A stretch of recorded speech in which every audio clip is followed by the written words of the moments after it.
The white roses arrived before sunrise. By 8, they had filled the 37th floor with the smell of expensive promises. They stood in crystal vases beside every window, pale petals glowing against the steel-gray Manhattan sky. Evelyn Shaw had chosen them for the wedding because, according to the Society magazine covering the ceremony, white represented loyalty. I knew better. In Vincent Calloway's world, loyalty was never white. It was dark suits. Locked doors. Quiet phone calls that ended before questions could be asked. And for 4 years, it had been my job to keep that world from collapsing. Security revisions? Vincent asked. Completed. Guest confirmations? 212. 3 declined. Senator Hale requested a private entrance. Denied. I marked it without looking up. Vincent stood at the window with one hand in his pocket, the city spread beneath him like something he had purchased and forgotten to admire. At 36, he had the kind of power that made rooms fall silent before he entered them. Black hair. Cold blue eyes. A charcoal suit cut so perfectly it looked less like clothing and more like armor. Tomorrow, he was marrying Evelyn Shaw. Not for love. Men like Vincent did not marry for love. They married to end wars. The final agreement is on your desk, I said. He turned slightly. You reviewed it? 3 times. And? That single word tightened something beneath my ribs. I placed the document in front of him and opened it to page 47. This clause was revised last night. His gaze moved over the language. It gives the Shaw Group temporary authority if I become unavailable. It gives them operational control. For 72 hours. 72 hours is enough to empty accounts, replace security, and remove anyone who objects. His expression hardened. Not because the clause frightened him. Because I had challenged it. The attorneys approved this. The attorneys report to men who benefit from the marriage. Silence settled between us. Vincent rarely raised his voice. He did not need to. His disappointment was quieter than anger and twice as sharp. You're my assistant, Claire. Not my strategist. The words landed exactly where he intended. I closed the document. Of course. For 4 years, I had corrected his schedules before ambushes could form around them. I had rerouted meetings when unfamiliar names appeared on guest lists. I had memorized which signatures were real, which smiles were dangerous, and which silences meant someone would not survive the week. But I was still only his assistant. The woman who remembered his coffee. The woman who never made mistakes. The woman no one noticed until she stopped being useful. The elevator doors opened. Evelyn entered wearing ivory silk and a smile bright enough for cameras. Claire, she said warmly. Could you give us a moment? Her eyes dropped to the agreement in my hands. Then to the red mark I had placed beside page 47. The warmth vanished for half a second. Only half. But I saw it. I always saw things people believed they had hidden. Vincent nodded toward the door. Dismissed. I returned to my desk, where a white rose lay across my keyboard. Its stem had been snapped cleanly in two. No card. No message. None was needed. My fingers went cold. Beneath the rose sat the resignation letter I had written at 3 that morning. 1 page. 6 sentences. For years reduced to black ink and a space for my signature. Behind the glass wall, Evelyn leaned close to Vincent and touched his sleeve. He did not look at her. He looked at me. For one impossible second, I wondered if he could see the fear I had spent years learning to hide. Then his phone rang. The moment disappeared. At 11:17, I copied the last set of files onto an encrypted drive. At 11:23, I placed my office key in the top drawer. At 11:30, I left the building without my coat. My phone began ringing before I reached the street. Vincent. I let it ring. Again. And again. By the time I reached my apartment, the white rose was still crushed inside my bag, shedding petals over everything I had tried to save. Someone was waiting behind my door. I could hear movement inside. A woman's heels crossing my floor. My phone lit up one final time. Vincent Calloway. With shaking hands, I typed the only warning I could give him. Do not come to my apartment. Then I pressed send, knowing the most dangerous thing about Vincent Calloway was that he had never obeyed an order in his life. The lock turned before I touched it. My apartment door opened 3 inches. Evelyn stood on the other side. She had removed her ivory coat, but not her pearls. They rested against her throat like small, polished teeth. Come in, Claire. My own home had never felt less mine. 2 men waited near the kitchen. Not Vincent's men. Their suits were cheaper.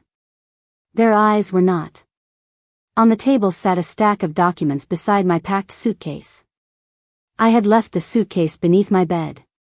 You broke into my apartment. Evelyn smiled. Such an ugly word. She closed the door behind me. The click of the lock sounded final. Rainwater slid from my hair onto the floor as I approached the table. The top page carried my name.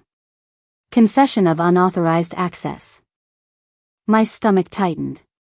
I didn't write this. You will sign it. The words were gentle. Almost kind. That frightened me more than shouting would have. I read the first paragraph. It said I had stolen confidential files from Vincent. Altered his appointments. Fabricated security concerns. Sabotaged the wedding because of an inappropriate attachment to my employer. Each sentence took something true and twisted it until I barely recognized myself. You want him to believe I'm obsessed with him. I want him to believe something simple. Evelyn moved behind me, close enough that I could smell her perfume. Men like Vincent prefer simple betrayals. Desire. Jealousy. Greed. Those make sense to them. My eyes moved to the final page. A space for my signature. Below it, a statement surrendering every copy of the files I had preserved. That was what she wanted. Not my resignation. Not my silence. The evidence. I lifted my gaze toward the dark window over the sink. A black sedan was parked across the street. Its headlights were off. But I knew the shape of it. Vincent had come. I felt him before I saw him. That strange change in the air. The pressure that entered a room before he did. He was somewhere beyond the door. Listening. Evelyn tapped the confession with one manicured finger. Sign it, and you leave tonight. Your name stays out of the papers. No charges. No questions. And if I refuse? One of the men near the kitchen shifted his weight. Evelyn did not look at him. You stole from Vincent Calloway. People have disappeared for less. My fear rose cold and clean. Still, I pushed the pen away. I didn't steal anything. No. You collected things. Her smile thinned. Revised contracts. Duplicate schedules. Account transfers. You kept records you were never asked to keep. Someone had to. For the first time, anger cracked through her elegance. You were hired to organize his life. Not examine mine. There it was. A truth wearing the edge of a confession. I looked again toward the window. Vincent's silhouette appeared faintly in the reflection behind me. Motionless. He had entered without a sound. Evelyn still had not noticed. What exactly are you protecting? I asked. She pressed both palms against the table. The wedding. No wedding needs an innocent woman to confess to crimes she didn't commit. Her eyes hardened. This one does. The room became silent enough for me to hear Vincent breathing. Slow. Controlled. Dangerous. Evelyn pushed the pen back toward my hand. Sign it before he learns what you really are. I did not touch it. Behind her, Vincent stepped out of the shadows. His face held no fury. That was worse. Evelyn turned. The color left her skin. Vincent's gaze moved from the confession to my suitcase, then to the two men guarding my kitchen.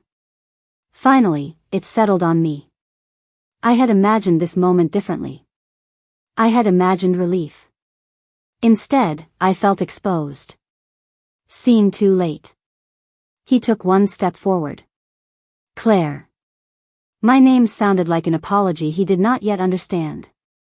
I looked at the woman he planned to marry, then at the man who had ignored every warning I tried to give him. Before you defend me, I said, ask her why your wedding requires my confession. For 3 seconds, no one moved. Then Evelyn laughed. It was a soft, polished sound. The kind designed for crowded ballrooms and photographers. Vincent, surely you can see what this is. He did not answer. She stepped toward him, recovering with every breath. Claire has been unstable for weeks. She watches us. Questions every decision. Keeps copies of documents she has no authority to possess. Her eyes shifted to me. She wanted you to find her like this. One of the men near my kitchen reached inside his jacket. Vincent looked at him once. Take your hand out. The man obeyed. That was my first real glimpse of Vincent Calloway outside the office. No desk between him and danger. No glass walls. Only silence, and the absolute certainty that violence would answer if anyone moved incorrectly. His people entered behind him. 4 men in dark coats spread through my apartment with practiced precision. They checked windows, doors, phones. One removed a small listening device from beneath my kitchen table and placed it in a plastic evidence sleeve. My home had become a command center in less than 30 seconds. Vincent picked up the confession. Evelyn touched his arm. She wrote it. No, the single word stopped her. He turned the last page toward the light. In the lower corner was a small embossed mark, 3 lines crossing beneath his initials. His private authorization seal. I had seen it on transfers, protected agreements, and orders that never entered official systems. Never on documents involving staff. Never beside language written to destroy someone. Vincent's thumb moved over the seal. This version was retired 14 months ago. Evelyn's expression barely changed. But I saw her pulse jump beneath the pearls. Vincent saw it too. Only 2 people had access to it, he continued. Claire and me. Evelyn folded her arms. Then she used it. I could have defended myself. I could have told him I had destroyed every copy when he ordered the change. Instead, I remained silent. I was tired of proving my innocence to men who only listened after the danger entered their own homes. Vincent looked at me. Something passed between us. Not trust. Not yet. Recognition. He understood why I refused to beg. Evelyn's voice sharpened. You are about to unite 2 families. Hundreds of people are already gathering. Cameras are waiting. Contracts have been signed. She pointed toward me without looking. And you are considering throwing that away because an employee created a scene? Vincent removed his phone. The room seemed to contract around him. He called the wedding venue. This is Vincent Calloway. Cancel tomorrow's ceremony. Evelyn went still. Vincent. He continued as if she had not spoken. Close the property. Send the guests home. No statement until I authorize one. He ended the call and dialed again. Freeze every account connected to the Shaw agreement. Suspend all transfers. No one from her family enters a Calloway building. A third call halted the unsigned contracts. Each order dismantled the wedding piece by piece. No shouting. No hesitation. Only the quiet collapse of an alliance powerful enough to reshape the city. Evelyn stared at him as though he had struck her. You would choose her over me? Vincent's gaze remained cold. I chose what I saw. For one dangerous moment, I wanted that to be enough. Then I remembered every warning he had dismissed because it came from behind an assistant's desk. You canceled a wedding after cruelty entered the room, I said. That does not erase the months you refused to see it approaching. His jaw tightened. But he did not silence me. That mattered more than I wanted it to. Evelyn gathered her coat. At the door, she paused and looked back at Vincent with something almost like pity. You think canceling the ceremony cancels the agreement? She glanced at the clock above my stove. You have 48 hours. Vincent's face changed. Not fear. Calculation. Evelyn smiled. After that, the signature you already gave us transfers control of everything you built. Vincent's men removed Evelyn's guards first. No threats. No spectacle. They simply disappeared into the hallway, and my apartment became quiet again. Too quiet. Vincent stood beside the table, reading the agreement as if the right sentence might bleed through the paper. 48 hours, he said. I picked up my resignation letter. You should start using them. His eyes lifted. You're coming with me. No, the word surprised everyone except me. One of his men glanced away, as though witnessing disobedience was more intimate than violence. Vincent folded the contract once. This location is compromised. This is my home. It has been searched, monitored, and occupied by armed men. And your solution is to occupy it with different armed men? Something tightened in his expression. Not anger. The recognition of a boundary he had never been required to see. He stepped closer, lowering his voice. Claire, they know you have information. They have always known. That stopped him. I crossed to the bedroom and pulled my suitcase away from the wall. Evelyn's people had packed badly. Clothes folded over shoes.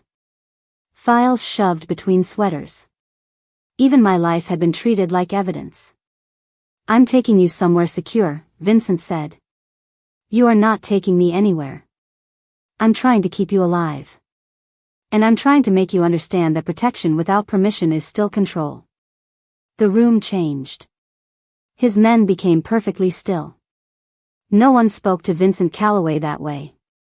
Not twice. I removed my office key from my pocket and placed it on top of the confession. I resign. His gaze dropped to the key. For the first time that night, the powerful man in front of me looked unprepared. You don't resign during an active threat. I just did. He moved toward me, then stopped before entering the space I had denied him. That hesitation mattered. It frightened me how much. You knew about the agreement, he said. Parts of it. How long? 4 months. His voice sharpened. And you said nothing? I questioned revised clauses. I flagged transfers. I changed meetings when unfamiliar security teams appeared. You never told me Evelyn was behind it. I had no proof. You could have come to me. A bitter laugh escaped me. I did. Every day. I opened my bag and removed a small brass key. You heard concern and called it overstepping. You heard caution and called it fear. You only heard danger when it spoke in Evelyn's voice. The words landed between us. He did not defend himself. Outside, thunder rolled over the city. I placed the key in his palm.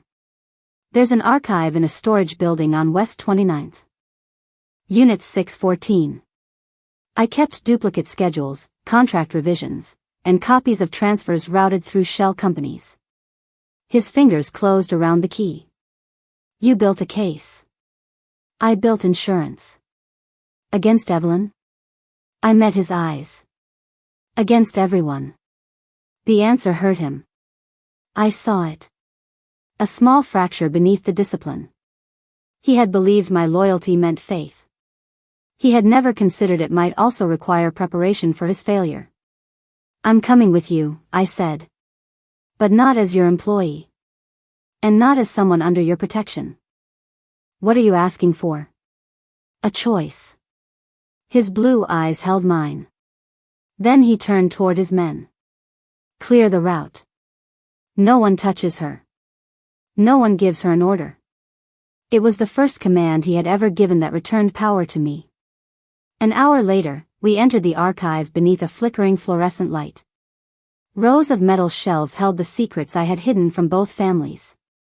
Vincent unlocked the first cabinet. Inside were the altered schedules. The false transfers. And one yellowed personnel document I had never expected to see again. He lifted it slowly. My photograph was clipped to the corner. Below it was Evelyn Shaw's signature. Dated 2 years before Vincent hired me. His eyes rose to mine. Claire, he said quietly, why did her family send you to me? The question stayed between us beneath the fluorescent hum. Why did her family send you to me? I looked at the yellow document in Vincent's hand. My photograph had been taken when I was 23. My hair was shorter. My smile was careful. Beneath it, Evelyn's signature authorized my placement inside Callaway Holdings. Not employment. Placement. I'll explain, I said. But first we find out what happens in 47 hours. Vincent's gaze did not leave my face. You expect me to ignore this? I expect you to survive it. Something cold passed through his eyes. Then he placed the document on the table instead of demanding an answer. That restraint cost him. I could see it in the way his fingers curled before he released the paper. We opened the remaining cabinets. The first contained duplicate schedules, every appointment Vincent had attended for 4 years, layered against the versions his office officially retained. I had marked the differences in red. Cancelled security briefings. Meetings moved to isolated properties. Loyal advisors sent across the city while Shaw representatives gained private access to Vincent. He stood beside me as the pattern formed. They weren't stealing from the organization, he said. They were rearranging it. Preparing to remove me. I pulled out a folder of transfer records. Preparing to make your removal look voluntary. Money had been routed through shell companies connected to the wedding trust. Small amounts at first. Legal retainers. Property deposits. Charitable donations. Then larger transfers. Enough to purchase loyalty without anyone realizing they had been sold. Vincent turned another page. These authorizations carry my signature. They carry an image of it. He looked at me. I showed him the microscopic break in the second letter of his surname. A flaw from an old scanner. You noticed that? I noticed everything. The words escaped before I could soften them. His expression changed. For years, I had watched him enter rooms without looking back because he knew I would close the door. I had remembered which nights he forgot to eat. Which names made his shoulders tense. Which route he took when grief pulled him toward the river. He had mistaken my attention for efficiency. Maybe I had too. Vincent moved closer to the metal table, but not to me. How many times did you stop this? I don't know. That isn't an answer. Because I stopped counting. I showed him revised hotel bookings that had prevented an ambush disguised as a private dinner. A cancelled flight whose replacement crew had been paid through a Shaw account. A hospital appointment moved 20 minutes before an unauthorized vehicle entered the underground garage. His face grew still. You changed that appointment. Yes. I accused you of incompetence. I remember. The silence that followed was not empty. It was crowded with every apology he had never learned to make. His hand rested near mine on the table. Close enough for warmth. Not touching.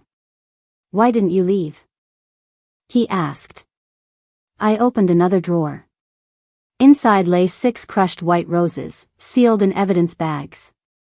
Each had arrived after I blocked one of Evelyn's changes. No cards. Only broken stems. Vincent lifted one carefully. She sent these? She wanted me to know she was watching. And you kept working. I thought leaving would remove the last person comparing the records. His jaw tightened. You risked your life for a man who wouldn't listen to you. No, I met his eyes. I risked it because people beneath you would pay the price when your empire fell. That truth struck harder than devotion could have. His power had never impressed me. Its consequences had. A sharp alarm sounded from the archive terminal. One of the protected accounts had activated.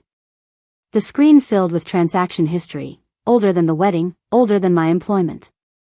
Payments made to a numbered account under my name. Vincent read the dates. 2 years before I entered his office. Monthly deposits from a Shaw-controlled foundation. The fragile understanding between us vanished. His voice became quiet. How much did they pay you? I closed the file. Enough to make refusal feel impossible. For what? The lights reflected in his eyes like ice beneath dark water. I wanted to tell him everything. But the terminal flashed again. Someone outside the archive was remotely deleting the remaining records. We had minutes before the proof disappeared. I reached for the encrypted drive. Help me save this, and I'll answer. His hand closed around my wrist. Then immediately loosened. A question instead of a cage.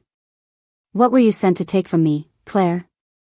I looked at the man I had protected, deceived, and perhaps understood better than anyone alive.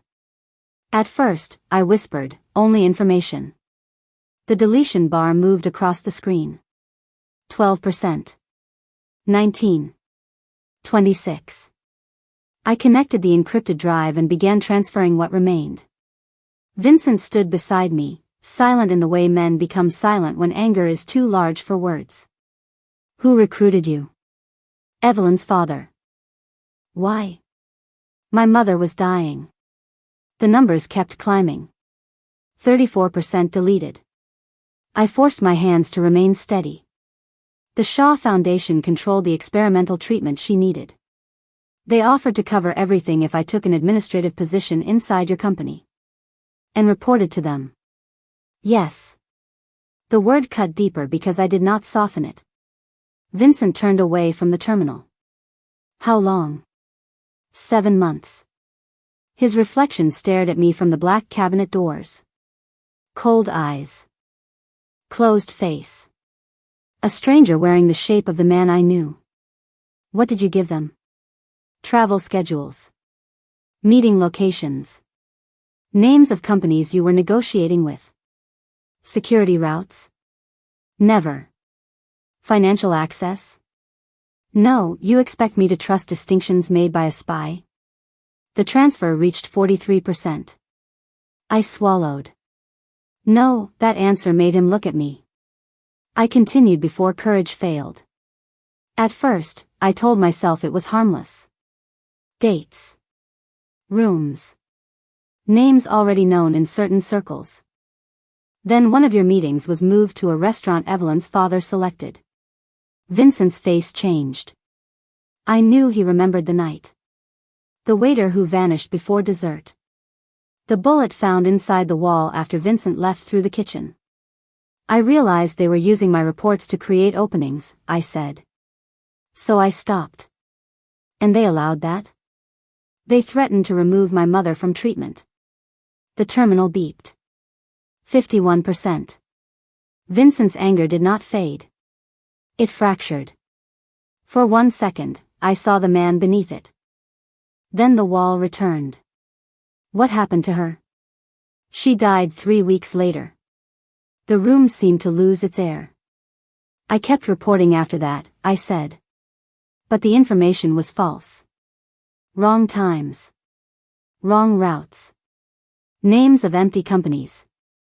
I used their access to learn what they were planning. You stayed in my office under a lie. Yes. For 4 years. Yes. His fist struck the metal shelf beside me. The sound cracked through the archive. I flinched. He saw it. Vincent froze. His hand opened slowly. The rage in his face turned inward, as if he despised himself for making me afraid. I trusted you, he said. The words were quieter than accusation. That made them worse. I know. No. You managed me. Protected me when it suited you. Withheld truth when it did not. I protected you after there was nothing left for me to gain. You decided what I deserved to know. And you decided I was too insignificant to be heard. We stood on opposite sides of the same truth. Both guilty. Both wounded. Neither able to cross it. The transfer completed with a sharp chime. 68% preserved. The rest vanished. I removed the encrypted drive and opened the final cabinet. Inside was the original ledger, the only physical record linking the wedding trust to the stolen authorizations. Vincent reached for it. I took it first. His eyes hardened. Give me the ledger. No, Claire. If you walk into Evelyn's world carrying this, she will deny everything and destroy what remains. And your solution? To make her believe I have chosen myself. You think she will trust you? She trusted my desperation once. He stepped closer. For one terrible moment, I thought he would take the ledger from me. He could have. Instead, he stopped. His hands remained at his sides. If you leave with that, he said, I have no reason to believe you will return. That is what trust feels like when you cannot command it. Pain moved across his face. Barely visible. But I had spent years reading what he concealed. I placed the encrypted drive on the table between us. The evidence I saved is yours. The ledger is my way inside. You could be killed. I could. And you expect me to let you go? I expect you to choose what kind of man you are when force would be easier. I walked past him. He did not stop me. By the time I reached the street, rain had begun to fall. My phone rang before I reached the corner. Evelyn. I answered. I have the ledger, I said. Back inside the archive, Vincent's phone rang seconds later. Evelyn's voice reached him through the speaker. Your loyal assistant just offered me the ledger. Vincent later told me what happened after I left the archive. He watched the rain erase me from the street while every instinct in him screamed the same command. Bring her back. Lock every exit. Take the ledger. Instead, he remained where he was. Because I had asked him to become a man who could let me choose. His phone vibrated again. Evelyn sent him a live feed, daring him to watch. I entered an abandoned courthouse through a side door, the ledger pressed beneath my coat. Two of Evelyn's men searched her, took her phone, and led her upstairs. The footage cut. Then resumed inside an old hearing room. Evelyn waited beneath the judge's empty bench. You came alone, she said. Claire placed the ledger on the table. Vincent has the copied files. Fragments. Nothing that survives without the original. Evelyn opened the ledger carefully, almost tenderly. Claire's face did not move. But Vincent saw the pulse in her throat. He watched from a black sedan across the street, surrounded by men waiting for one word. His word. Orders, someone asked. Vincent stared at the courthouse windows. He could end it now. Storm the building. Take Claire. Destroy anyone who stood between them. That was the language his world understood. It was also the language Claire feared he would never stop speaking. Hold position, he said. Inside, Evelyn turned another page. You could have had a comfortable life, she told Claire. My father gave you an opportunity. He used my mother as leverage. He gave her treatment. He rented my obedience. Evelyn smiled. And Vincent did not? The question landed with surgical precision. Claire's eyes lowered. Evelyn stepped closer. You organized his world. Hid his weaknesses. Cleaned his mistakes. And what did he give you?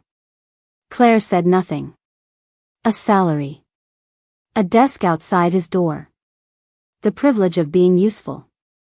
Vincent felt every word through the screen. Because they were cruel. And because some of them were true. Evelyn slid a folder across the table. Inside were a passport, bank documents, and photographs of a house beside a quiet lake. A new name. $5 million. No Callaways. No Shaws. No more protecting men who only notice you when they need something. Claire looked at the photographs. Her fingers rested against the edge of the table. For one unbearable second, she looked tired enough to accept. Vincent's security chief leaned toward him. "We can reach her in 90 seconds. Vincent's hand tightened around the door handle. He imagined Claire disappearing beneath another name.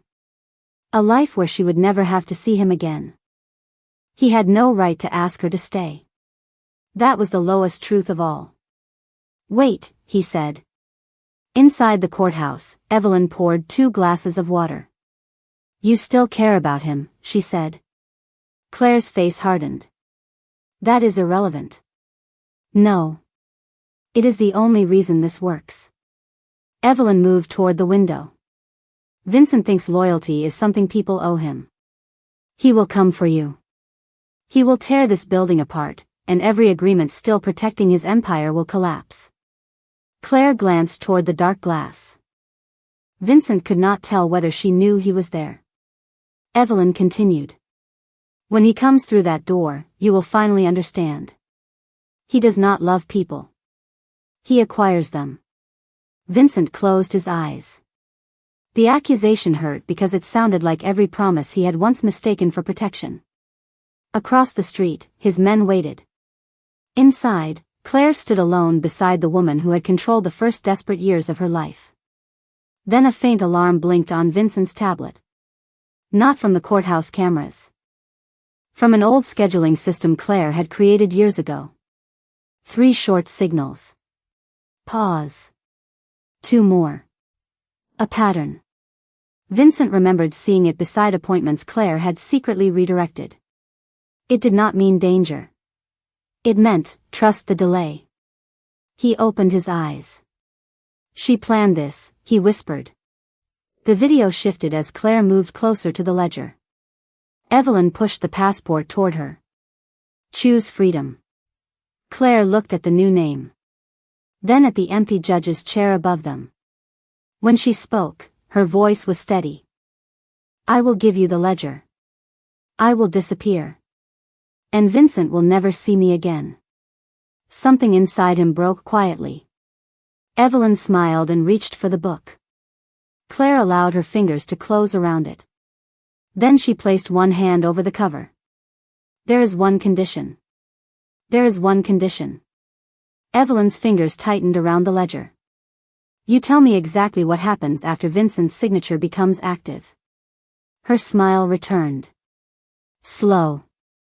Victorious. "You already know." "I know fragments. I want the whole design." "Why?" "Because I will not spend the rest of my life wondering what I helped build." That answer satisfied something in her. Vanity, perhaps. People who believed they had won always wanted someone to admire the architecture of their cruelty. Evelyn released the ledger and began to speak. The marriage agreement would place Callaway Holdings beneath a temporary joint authority. During the first 72 hours, Vincent's security chiefs would be replaced. His accounts would be frozen under claims of instability. His oldest allies would be investigated using evidence manufactured from the files I had once provided. By the time anyone understood, Vincent would still have his name. But nothing behind it. "And the wedding?" I asked. "Decoration." The word hollowed the room. "You never intended to stand beside him." "I intended to stand where he used to be." A green light blinked beneath the ledger's binding. Evelyn did not see it. Before leaving the archive, I had hidden the listening device taken from my apartment inside the ledger and linked it to the scheduling system Vincent still controlled. The flaw in the copied authorization seal had unlocked the buried record. Every altered contract. Every payment. Every word Evelyn spoke now flowed directly into the archive. I lifted my hand from the cover. "Thank you." Evelyn's smile disappeared. The courtroom doors opened. Vincent entered alone. No raised weapon. No army behind him. Only the man whose world she had just described dismantling. Evelyn looked at the ledger, then at me. You recorded me. I preserved you. Vincent approached the table. His eyes found mine first. Not the evidence. Not Evelyn. Me. Something unspoken passed between us. He had trusted the delay. I had trusted him not to turn it into blood. Evelyn recovered quickly. If you expose this, the alliance collapses. Your banks will close their doors. Half your captains will leave before morning. Vincent stopped beside me. Then they were never mine. You will lose everything. No, his voice was calm. I will lose what should never have belonged to me. He made one call. The recordings went to federal investigators, financial regulators, and every attorney connected to the marriage agreement.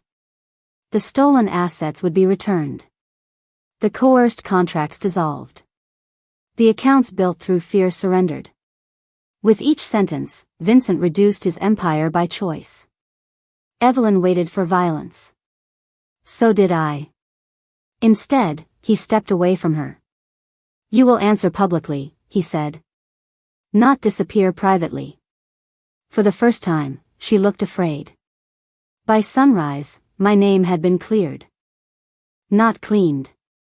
Cleared. Vincent released the evidence of my original betrayal alongside proof of everything I had done afterward. He did not turn me into a saint to make himself look merciful. He gave me the truth. All of it. Outside the courthouse, rain softened into mist. Vincent stood a few feet behind me. We stopped them, he said. You did more than that. He waited. I turned toward him. The man before me had surrendered power without knowing whether I would stay to witness it. That was the change I had demanded. It was not yet forgiveness. You finally made the right choice, I said. Now you have to learn to make it without expecting me as the reward. His face remained still. Only his eyes betrayed him. I walked away before love could become another reason to remain where trust had not finished healing. This time, Vincent did not follow. 6 months passed before Vincent Calloway asked to see me. Asked. The word mattered. By then, the city had learned how quickly an empire could shrink when its owner stopped feeding it fear. Calloway Holdings occupied 12 floors instead of 37. The illegal divisions were gone. The coerced contracts had been dissolved. Men who had once called Vincent loyal disappeared the moment loyalty stopped being profitable. He let them go. I heard about it through newspapers, attorneys, and former employees who came to my new office looking for honest work. Monroe Risk Consulting was 3 rooms above a bookstore in Brooklyn. No guards. No tinted windows. No white roses. I chose every client myself. On a cold Monday morning, an envelope appeared beneath my door. No expensive courier. No embossed seal. Vincent's handwriting covered the front. Inside was 1 page. He did not ask me to forgive him. He named the things he had done. He had mistaken obedience for loyalty. Surveillance for protection. Silence for peace.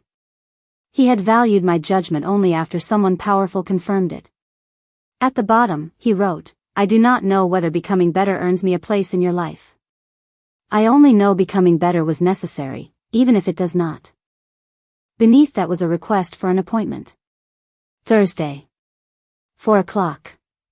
No assumption that I would say yes. I stared at the letter for a long time. Then I wrote 1 word beneath the time. Confirmed. Thursday arrived with rain. Of course it did. At exactly 4, my receptionist called. Mr. Calloway is here. Send him in. A pause. He says he would rather wait until you open the door yourself. My breath caught. I walked into the hallway. Vincent stood near the stairs wearing a dark wool coat. No security surrounded him. No gift waited in his hands. He looked different without an empire arranged behind his shoulders. Not smaller. Human. You're on time, I said. You taught me schedules matter. That was not the lesson. I know. His eyes moved toward the brass key hanging beside my office door. The same key I had once placed in his palm beneath the archive lights. I returned the storage unit to your name, he said. Everything inside belongs to you. The roses? Destroyed. I shook my head. No. I kept one. His expression tightened. Why? To remember that warnings only have power when someone finally listens. Rain tapped against the windows behind us. Vincent took a slow breath. I am not here to offer you your old position. Good. I am not here to protect you from a life you built without me. Better. A faint warmth touched his eyes. I came to ask whether I may know you when you are not working for me. The question held no command. No debt. No hidden contract. Just risk. The most powerful man I had ever known stood before me with nothing but the possibility that I might refuse him. I opened the office door wider. 1 hour, I said. He nodded. 1 hour. And no decisions made for me. Never again. I stepped aside. He entered only after I did. We did not begin with love. We began with the truth. With apologies that required no reward. With boundaries that did not need defending. With 2 cups of coffee growing cold while the rain softened outside. The first time Vincent came to my apartment unannounced, he ended a wedding and shattered the life he thought he controlled. The next time he came to my door, he waited until I chose to open it. He once ruled the city by making people afraid to say no. But the man I finally trusted was the one who learned that love begins only after a woman is free to say yes.